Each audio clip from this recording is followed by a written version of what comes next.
Welcome, everybody. It's a Dunkless 42 show, unfortunately, but we press on and we keep going. And we're going to start tonight with a question because I can't believe I'm about to show this headline. But what do you get when you take an idiot YouTuber, desperation for clicks, and an airplane and mix them all up in a blender and spit it out? Yes, you're right. It's 6 months in jail because that's what Trevor Daniel Jacob got himself. Remember this guy at the end of 2021?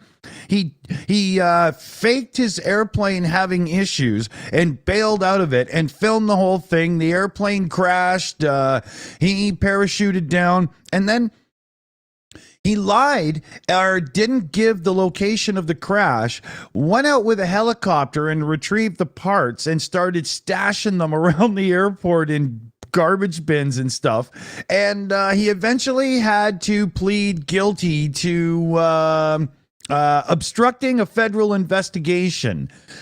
He submitted a false report regarding the location of the wreckage and claimed that engine failure was the cause, and it wasn't. And so he's going to be doing 6 months. I hope that it's not one of those lenient times, but I think they all are, where you don't really serve 6 months. You get less somehow. Don't really understand all that, because why go and parade people around as getting life when they only do 12 years? I don't understand it. But he used a selfie stick to, like, he had it all set up. Everything. It was just a little too obvious. Where is it here? He was unaware of the crash location, he said, despite collecting the wreckage via helicopter on December 10th and disposing of it in trash bins around the airport. Like, what? Really? That's the best you could do, was just throw it away right at the airport? That's, obviously this guy was going to get caught and everything for sure. But I mean, you can't just deliberately crash a plane. Like, what is it? The FAA or whatever it is down in the States there, they stress that this type of daredevil behavior cannot be tolerated. I mean, of course not. Imagine if it actually became something where he got clicks and, sponsors and stuff for crazy view jumps and whatnot. You just have people everywhere renting planes and jumping out of them. I mean, that would just be the most awful thing. So, I'm glad to hear they stuck it down on him. But maybe next time land your plane properly. What do you say, right? Thank God that not all YouTubers are that stupid. I'd like to think I'm not, but there's been evidence to prove. So we'll move on. There's an ongoing thing. If you're one of those people that's into cell phones and give a rat's ass, there's a big thing been going on for years between iMessage and Google Message on Android, and which one's better. iMessage, a lot of people would like to see it on Android and so on. There's been a couple of lame attempts where you have to actually hand over your login information to a company, and then they use it to log you in through the Apple services and reroute the messages. And it's a security nightmare. But there's a new app. It's $2 a month. So decide for yourself if it's worth it. But it's called Beeper Mini, and it's an actual iMessage for Android. And all you do is get it, sign in, and you have all the benefits of iMessage on an Android phone. There's people all over the tech sphere think this is an amazing idea. Myself, I'm more the type to actually turn that crap off, because then no matter where I go, phone to phone or whatever, it's just SMS and it always works. But maybe I'm just an old fart. Who knows? But yeah, I mean, so, if you're one of those people that wanted the extra iMessage features, to be honest, I don't really know what they are. I think there's like group chats, high res image, video, and voice message sharing. Okay. Read receipt and typing indicators. I think Google Messages had that. But anyway, It's called Beeper Mini. And if you're interested, there's a 7-day trial. You can check it out. And then it's a $2 a month thing after that. We're not getting any money for shelling it out. I just thought it's an interesting thing that people might want to actually know. Now, you know how the Americans are getting right anxious about high technology being purchased and used in China, and there's sanctions on this and all kinds of blockages and whatnot. Well, NVIDIA, who's making a fortune on AI chips, like the silicon that powers a lot of this AI stuff that's booming all over the place right now. They had just recently announced that they're making special chips for the Chinese market because China needed revisions to make it so that it's the way they want it. And you got the Commerce Secretary saying, no, hold on. We need funding because this is all getting right out of control. We have legal blocks in place to make sure that they can't buy these chips. And here is the company making them saying, oh, yeah, we got a China specific one coming up too, to make sure their stock boosts and whatnot because it's more sales, right? I wonder, can government beat big business on this one? I think it's going to be very interesting. I really hope government wins because, the almighty dollar shouldn't put us in a situation where an opposing power that's an obvious interrupter in multiple areas, hacking and so on, partnering up buddy with Vladimir Putler and, giving them the tools they need to be equal and on par and in a burgeoning industry where we're not even sure where it can really lead. I don't see that as a good idea. So, like she's saying right here, we're going to deny them our most cutting edge technology. We can't let these chips into China, period. So, they're trying to get more cash. She says, goes on to say here, I had a $200 million budget. That's like the cost of a few fighter jets. Come on. If we're serious, let's go fund this operation like it needs to be. Good argument. I do believe that this is going to escalate more and more because, if they're serious about this technology getting into foreign power hands that they don't trust, well, here you are. The people that make the chips are telling you it's about to happen. We'll see if there's a standoff or not. Another one brewing is the automakers. We were talking about this already on the show. Automakers' data privacy practices are just completely unacceptable, says a U.S. senator. Recently, people like even ourselves, but Louis Rossman and a few others that are really into like ownership and right to repair and topics like that have started to alert the public more about just how much information a modern car collects on you.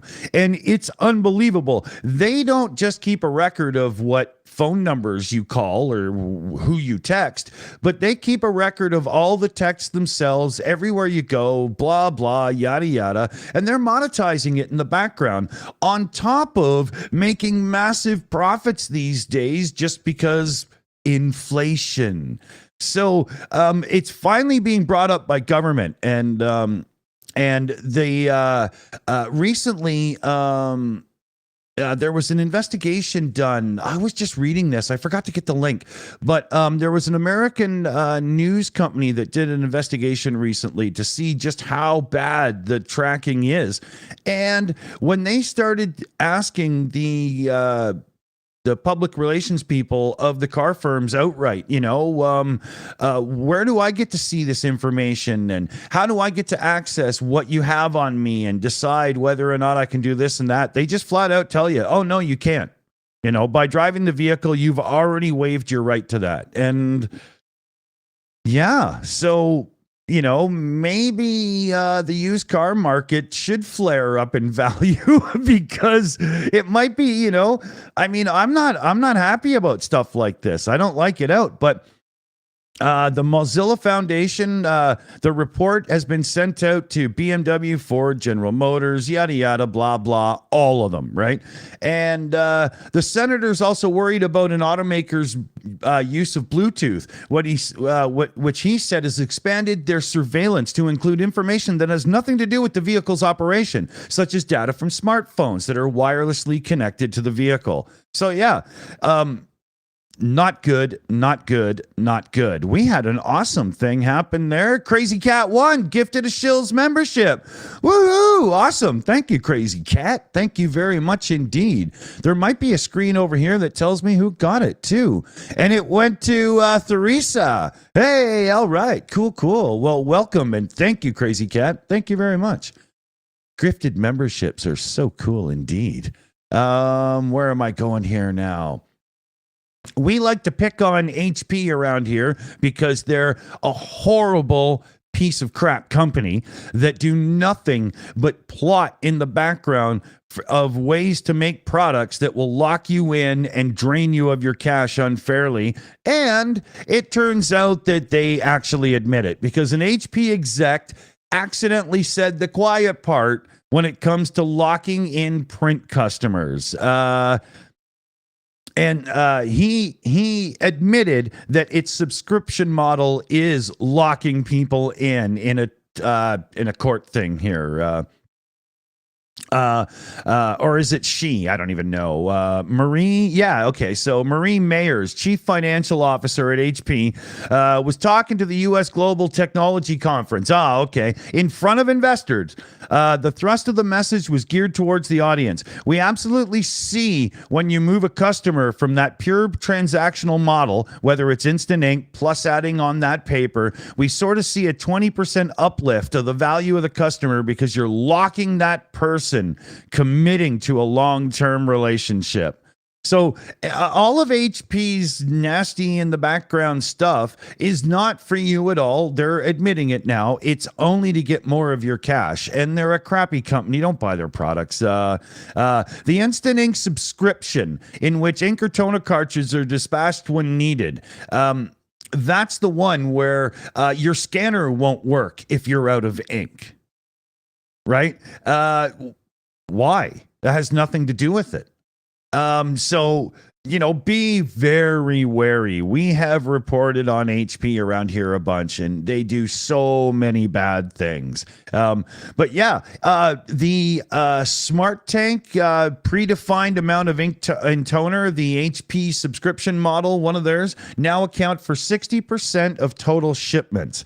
And they're just making a killing off of it. Their profit on this has risen from 14 to 18% in 3 years.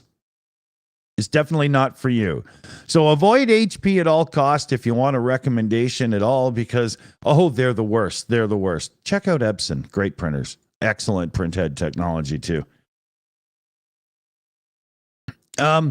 Here's one. What is that called? Sellafield nuclear site has been hacked by groups linked to China and Russia. That whole pact there is awful for everybody. But the malware may still be present, and potential effects have been covered up by staff, an investigation reveals. Now, this is the UK's most hazardous nuclear site.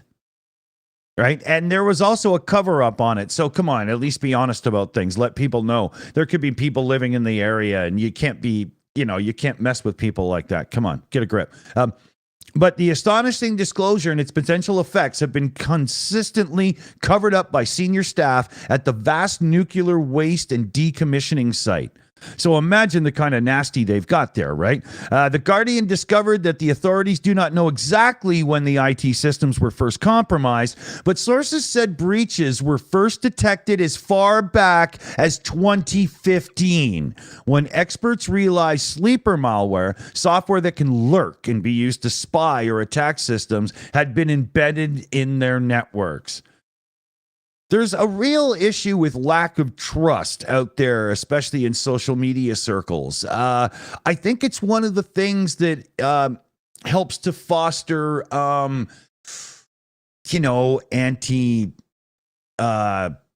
vaccination type thinking and so on and so forth. And this kind of crap doesn't help. You have to be upfront, like had they let people know, they probably would have had a couple up and coming type white hat type people that would have helped. And then they get their name in the paper for helping. They get great jobs. Like, come on, hiding it, especially nuclear waste and decommissioning site. How much scarier does a set of words have to be?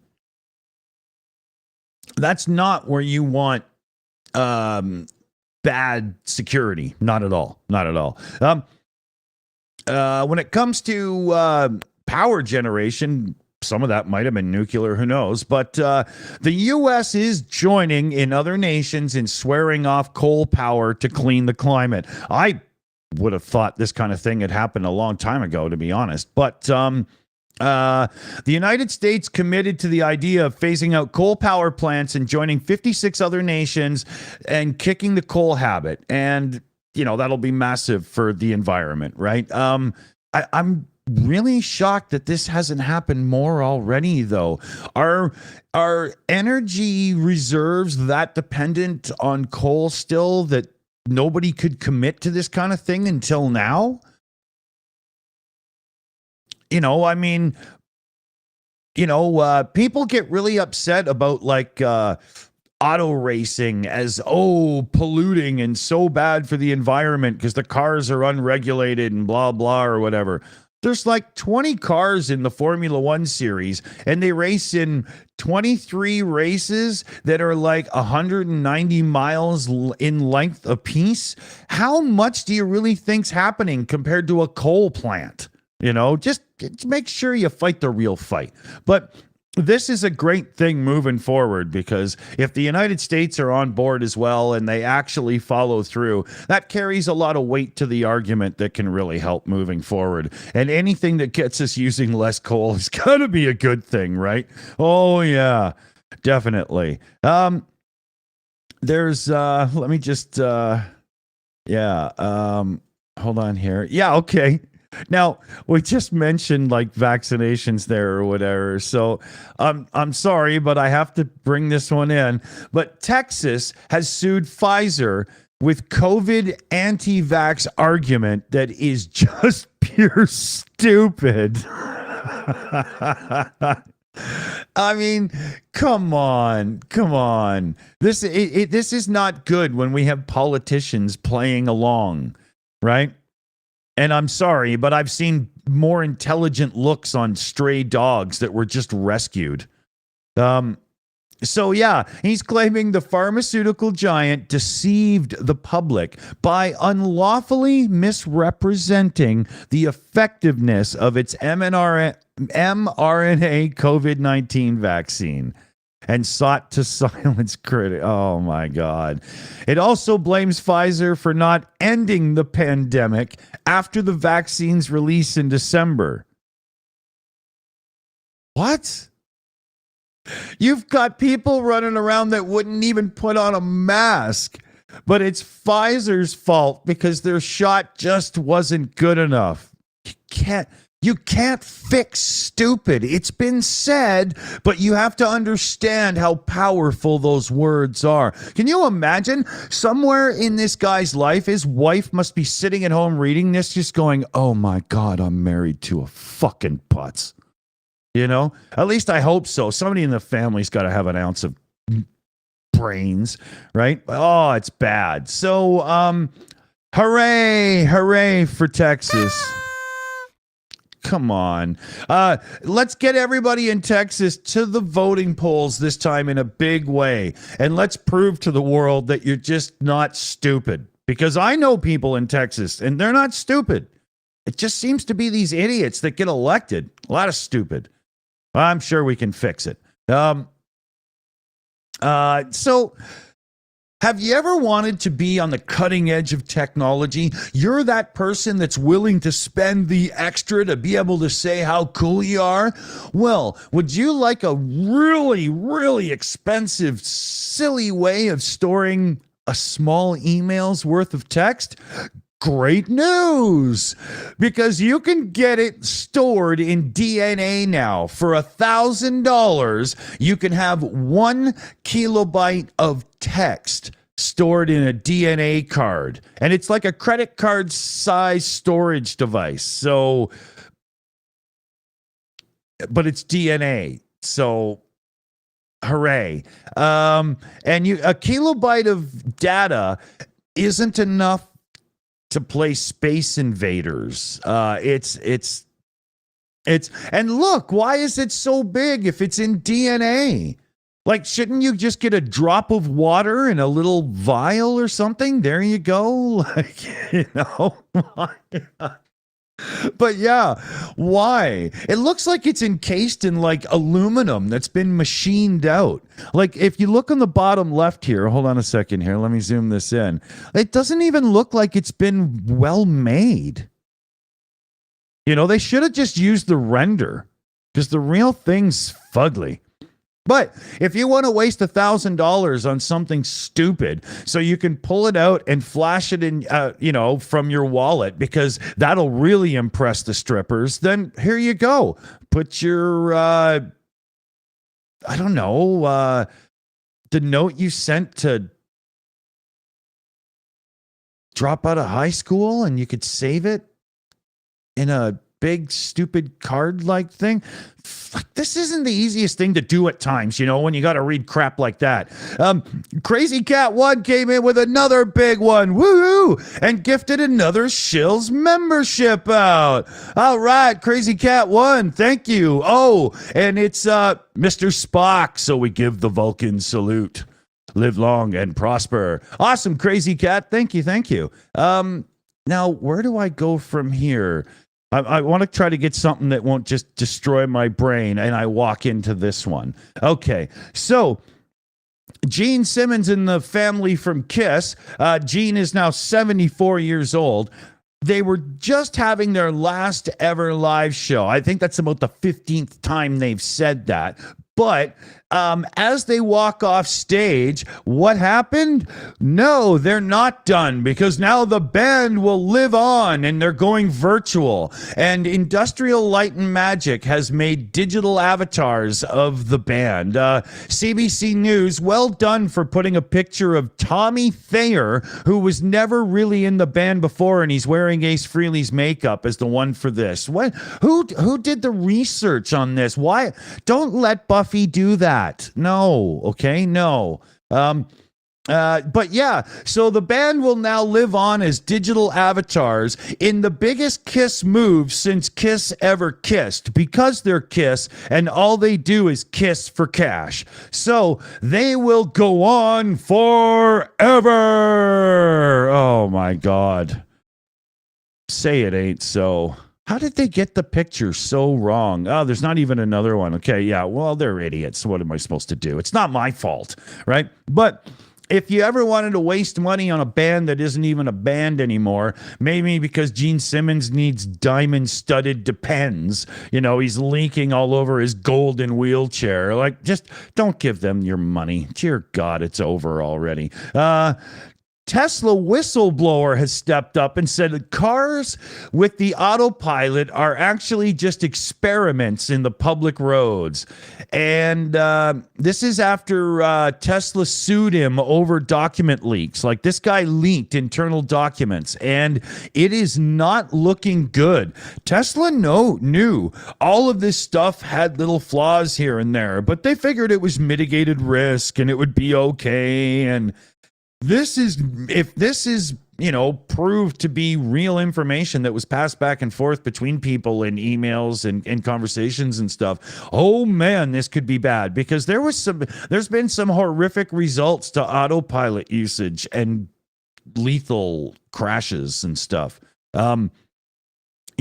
With X bleeding like $20 million a day, at this point, the only thing he'll be able to do is lean over to Bezos and say, "Hey, pal, you need to launch another rocket? I think I could squeeze you in for 40 mil." I mean, it really sucks to find out that a company who's selling a feature as a very high priced extra, no less, knows that it's basically flawed to the point where it really shouldn't be on the road and it's still in beta, like it's a testing thing, but they don't really sell it to you that way. It's, oh yeah, look at this, boom boom, blah blah. I mean, so there's a big safety investigation going on. They got more testimony and whatnot coming up. I do believe that this will get juicier and juicier, and I'm going to definitely keep on it and let you know how it comes out, because I mean, that's not a good look. And an even worse look, though, is Windows. Microsoft, they put out Windows 10. It's so full of security holes. It looks like poorly made knockoff Swiss cheese on its molecular level, right? It's going to get end of life coming up because it's all about pushing you to Windows 11 now. It's got far deeper telemetry and it tracks a lot more of your personal data. So Microsoft wants you to use that. So if you're one of those people that's stuck on Windows 10 because of maybe embedded computing, it's software used in industry and so on, what they're going to do to make sure you're safe is they're going to charge you for security updates if you need to stay on Windows 10. And they're decent fees, right? So number one, they couldn't write an operating system that was solid enough. Now, granted, it's complicated code, and I don't think human beings have written a solid operating system since like the one on the TRS-80 Model 1, maybe. But they're going to charge you through the nose to get the updates you need, instead of just supplying them on a long-term, well, it's an embedded system or whatever. It's not just because grandma doesn't want to switch to Windows 11, right? These are the people they're really targeting with this. But Microsoft just can't get their hands deep enough in your wallet.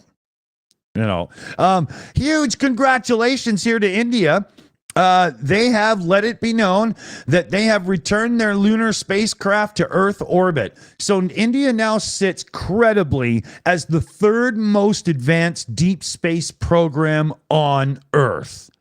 Well done. We've been talking about them on this show for like a year now, here and there. And they have really stepped up, brought in the brains, put some cash on the table, and started achieving. They've got a lunar return mission already. That's amazing. I love it. I love it. I'm a big space exploration and sci-fi nut and whatnot. So this kind of stuff is very, very cool.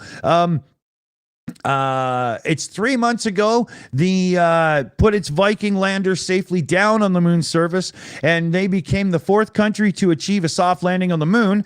And but it turns out that's not the end of the story, because in a surprise announcement, they successfully returned the propulsion model used by the spacecraft into a high orbit around Earth. This experimental phase of the mission, the agency says in a statement, tested key capabilities needed for future lunar missions, including the potential for returning lunar rocks to Earth. Well done. That's amazing. That's amazing. You don't just simply do that because you're bored, I'll leave you. Let's see here. That guy's an asshole. We've been talking about this a little bit on the show as well. But 23andMe, they're a DNA, look your history up kind of thing. They've now admitted that they were hacked, and 6.9 million people's data and the relatives and, the history trees and whatnot were accessed in a data breach. At this point, you got to look at it like this, everybody. Anything that's stored on a internet connected computer can and will be hacked. This is why you don't use your own credit card or bank card anywhere on the internet. You only use it with one of those sites where you can get a virtual credit card. And then you use the virtual credit cards and stuff for places like PayPal and all that crap. Because all you have to do is go to one site and you can cancel them all, or you can just call up your bank and cancel one place, because that's where the transactions come. Gives you far more security. You got to really watch this stuff in this day and age. Everybody's tracking everything you do in the background, and it affects things like the advertising you see. You're not going to see random new things that might catch your eye and you'd be like, oh, cool, that's awesome, blah, blah. What you're going to see is stuff that actually only pertains to your interactions on these platforms and whatnot. Try doing an afternoon of Google searching in incognito mode and see if you find anything and you're like, holy, I didn't know that exists. I bet you'll find a few. But the clock is just running out, so I'm going to say thanks in the credits, and I'll see y'all soon, fellow babies. Good night out there. Boom. And we got Dunk in the chat. Hey, buddy, how's it going? As well as CF Beauty running everything in the background for us. Shayna Caldwell, BME, and PJ CNET as well. So thanks, everybody. And a huge thanks there to Crazy Cat as well for sending in some memberships. That's always well loved around here. And thanks for all your support and interaction and everything, buddy. Everybody, we love it. We feed on it, and it makes things roll around here. I will bid you all adieu, and I'll see you soon out there, everybody. Good night.